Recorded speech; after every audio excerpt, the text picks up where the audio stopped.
Hi everyone, in this video I will explain about structure and written expression, especially passive voice, in TOEFL test. Sentences in which the error is an incorrect passive are common in the written expression section of the TOEFL test.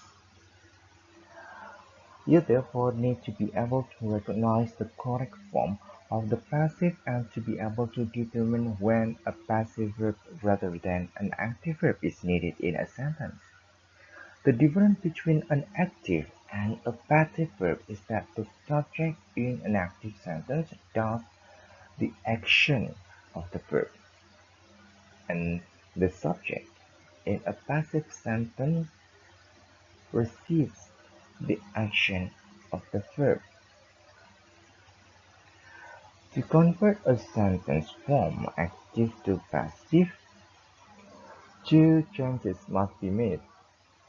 First, the subject of the active sentence becomes the object of the passive sentence, while the object of the active sentence becomes the subject of the passive sentence.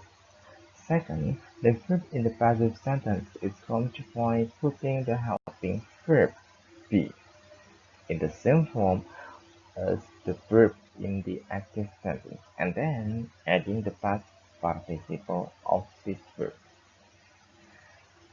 Pada intinya, kalimat aktif dan pasif yang membedakan adalah pada siapa yang dikenai pekerjaan. Ya, jadi di kalimat aktif, ya, subjeknya melakukan pekerjaan. The subject does the action of the verb. Sementara di kalimat pasif, subjeknya menerima pekerjaan, receive the action of the verb. Oke.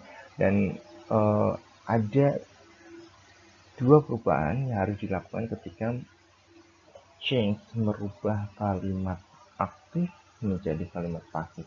Yang pertama, subjeknya, ya.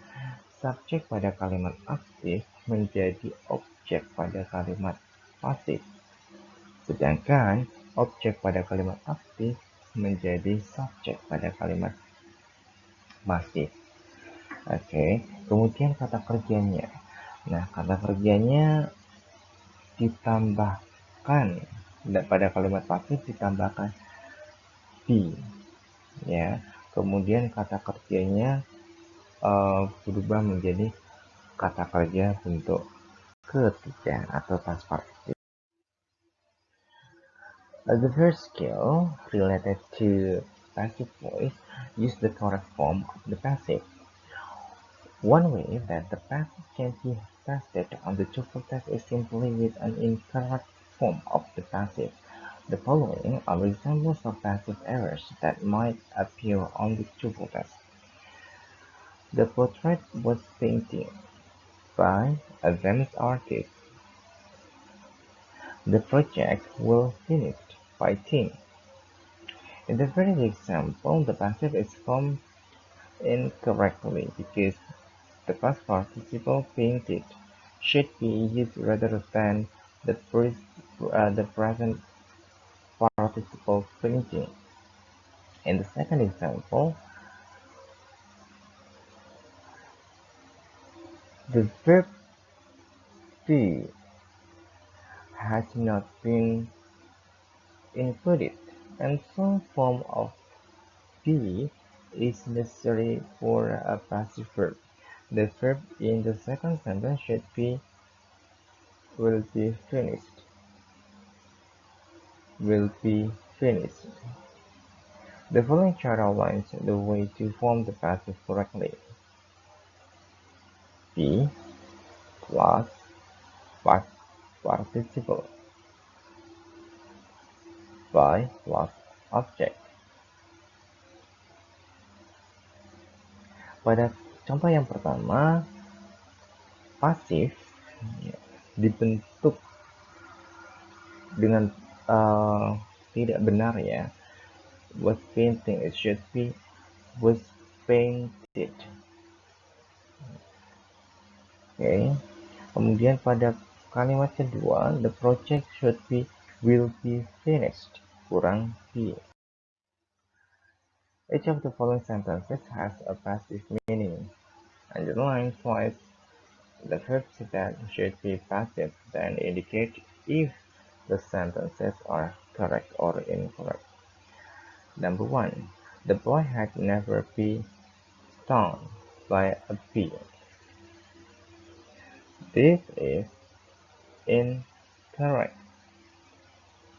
Disengat ya, tidak pernah disengat.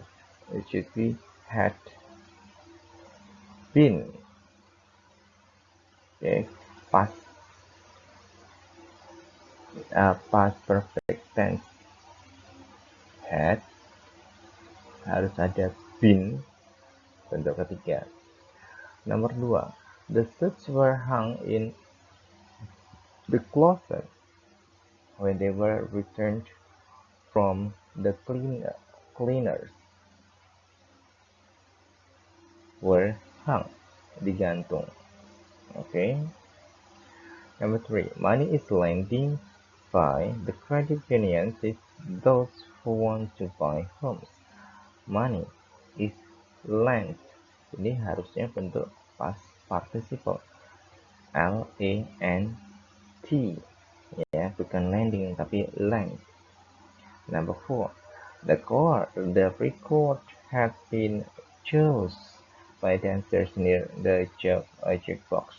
Nah, had, okay, been, ada by. Harusnya ini kalimat pasif. Choose itu bentuk kedua, harus diubah ke bentuk ketiga, chosen. Oke, understand ya, paham ya? Kemudian skill kedua, recognize active and passive meanings. When there is no object with or without by after a verb, you must look at the meaning of the sentence to determine if the verb should be active or passive. Oke, kalau tadi sebelumnya ada kata by, itu mengindikasikan bahwasanya kalimat tersebut adalah kalimat pasif, sehingga bisa mudah buat Anda menganalisa bentuknya sudah sesuai dengan kalimat pasif atau belum. Sementara ada juga kalimat pasif yang tidak selalu menyertakan preposisi by, atau bila mana tidak ada objek. Oke, jadi kalian harus melihat arti dari kalimat tersebut. Apakah subjeknya melakukan pekerjaan atau subjeknya dikenakan pekerjaan. Sentences with an incorrect passive verb and no by plus object to tell you that the verb should be passive are the most difficult passive errors to recognize on TOEFL test. Ini yang memang bagian tersulit ya, bila mana tidak ada by plus object. Jadi you have to recognize the meaning. Example, we mailed the package at the post office. The letter was mailed by us today before noon. The letter was mailed today before noon.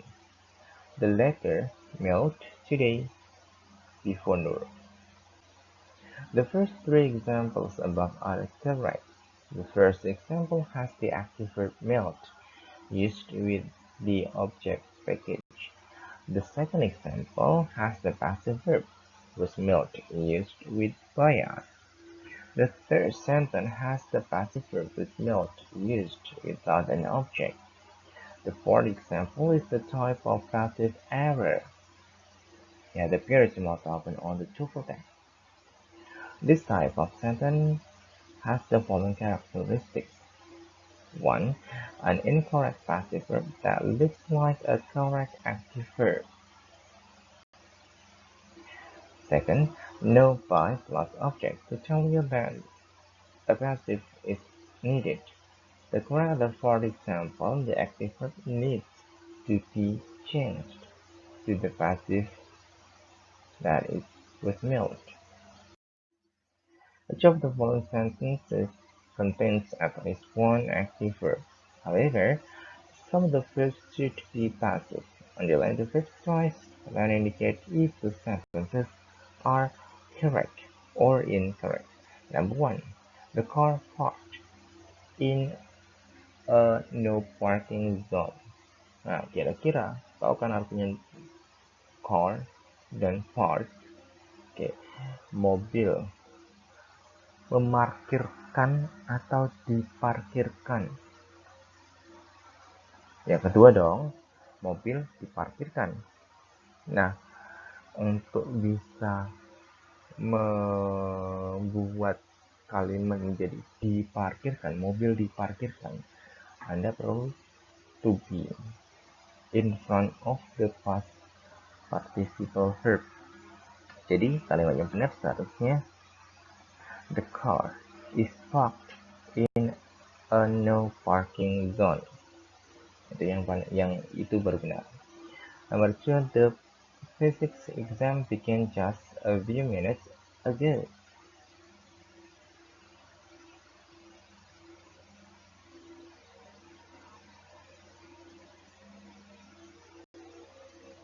Okay. Next, you can do by yourself.